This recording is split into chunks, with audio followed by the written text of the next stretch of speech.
out here, it isn't a great road, but it is paved, so it's better than a dirt road, I guess. But you can see there are potholes and kind of washed out sections.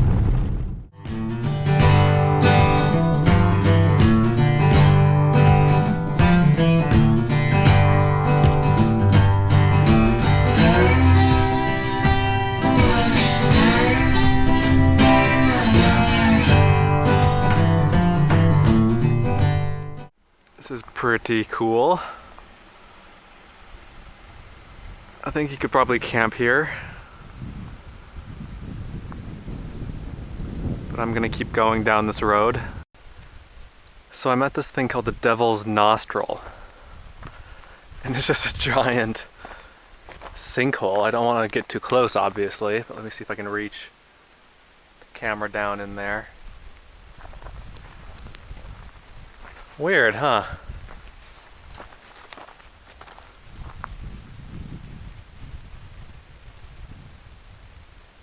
There's another feature kind of like this, but much larger, called the Devil's Throat, that I'm also going to be visiting. But I wanted to see this one. It seemed a little bit less popular, less crowded. I don't think anything out here is really crowded because there's just nothing out here, and it takes a while to get out here. But yeah, it's pretty interesting. It's probably a good 10 feet across. I don't know if you can really tell in the video, but ugh. Kind of scary. Alright, I'm at the Devil's Throat now. It's out here. Let's go take a look. So this is a super big sinkhole. It's gotta be 50, 75 feet across. I don't know. I'm not going to go past this fence. I do not want to fall in there. Definitely do not want to fall in there. I just walked over to the other side. There's the parking area. And the fence is right here, but you can see really well down in there now. What a crazy thing. What a crazy place.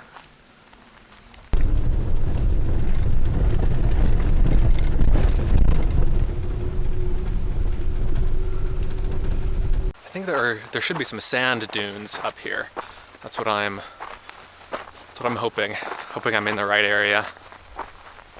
Okay, so this is a small little dune field, small little area of dunes. Such a beautiful color. I love the dunes that form from the red rock like this. There's a state park in southwestern Utah called Coral Pink Sand Dunes State Park. And it's kind of like this, but much bigger, much more expansive, but also a beautiful place. Let's go forward a little bit here, see if there are more dunes beyond this, or if this is everything. I might climb up to the top of one of these to get a better view. Not a bad view from up here, but let's go a little bit higher. Up this way. Alright, this is what I like to see. I like to get the high viewpoint. So these are the dunes up along the side of these cliffs. And look at this. Just a maze of rocks. I think I'll head back to my car by going through here instead of going back on this old road. Just make it more interesting, don't you think?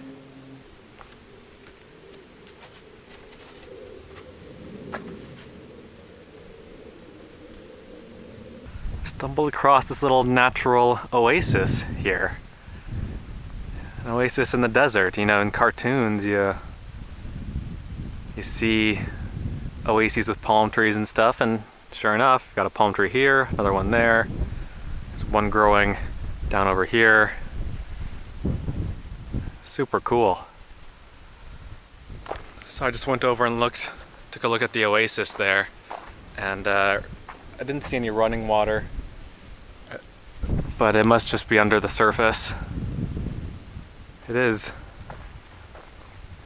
damp over here. You can see the footprints of animals. So this area is called Little Finland, I believe. Or maybe just Finland or Finland. I think it's Little Finland. But the reason is that all these fins of rock have been sculpted into these crazy shapes. Then you've got this beautiful red and white rock down here.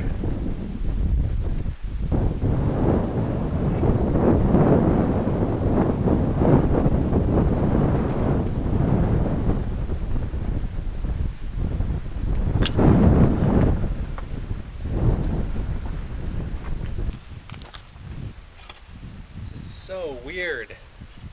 So cool. It has started to rain. I'm not happy about it. I hope it's just a temporary little drizzle. And I hope that my car doesn't get washed away where I parked it.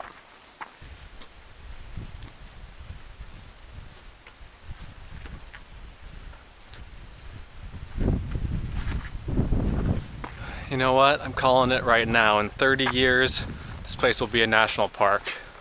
It's just incredible.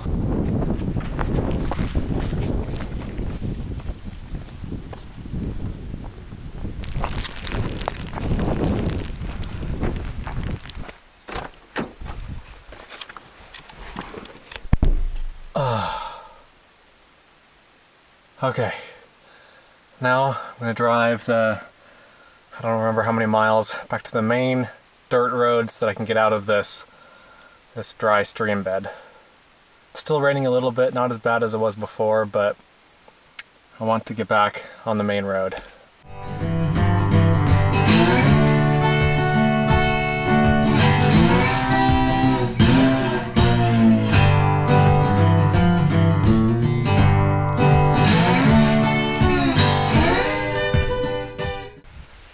So I've gotten to the kind of the last, or one of the last things I wanted to see here in Gold Butte, and that is Gold Butte itself. This is it up here, but there's a kind of a weird camp over there, and it's raining, so I'm gonna get back in the car.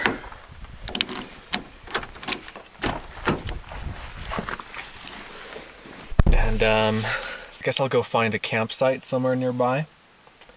Man, I've not had good luck with the weather on this trip. I think Moapa Peak was the exception. That was a great day, but apart from that, the weather's just been crap. Even so, it's better than northern Utah, where it's still, you know, snowing several inches every week, so nothing to complain about. I think this is one pretty popular area where people camp. I think this is the Gold Butte town site, or one of the town sites. There are a couple of graves here, which is pretty interesting. William H. Garrett, Arthur S. Coleman. There's a lot of mining detritus around here, old mining paraphernalia. There's some old steel cast iron thing over there. This is a neat place though. One thing that's really interesting is that this rock, so this is a Gold Butte, and all this rock in this area is granite. And that's interesting because you know, most of these mountains, like these mountains over here, that's all limestone. And over here, these are all limestone. And of course the red rock that we saw earlier, that's all sandstone. But this is granite here, so it's an interesting area geologically speaking. I'm gonna walk around here a little bit, see if I want to camp here or if I want to find another place to camp. Okay, I found a campsite. It is 3:39. Should be dark in about an hour. It is raining. Not super happy about that, not super thrilled, but I expected it. I checked the forecast and I said there was a 50% chance of rain today, and it hasn't been raining for most of the day, so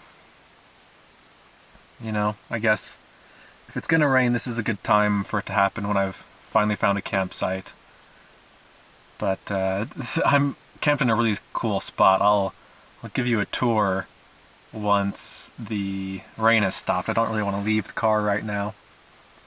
But I'm in this little natural rock alcove, and I've got Gold Butte, the mountain up ahead of me here, and I've got some big cliffs, and it's a very cool spot. So I'll show that to you later. I think now I'm just gonna maybe read for a little bit, do some writing, get some work done, and enjoy being in this very unique and beautiful and super remote place. Like we are out here right now. I'm out here. So it's pretty neat. So it's been about an hour. It's 4:30 right now. It'll be dark in half an hour.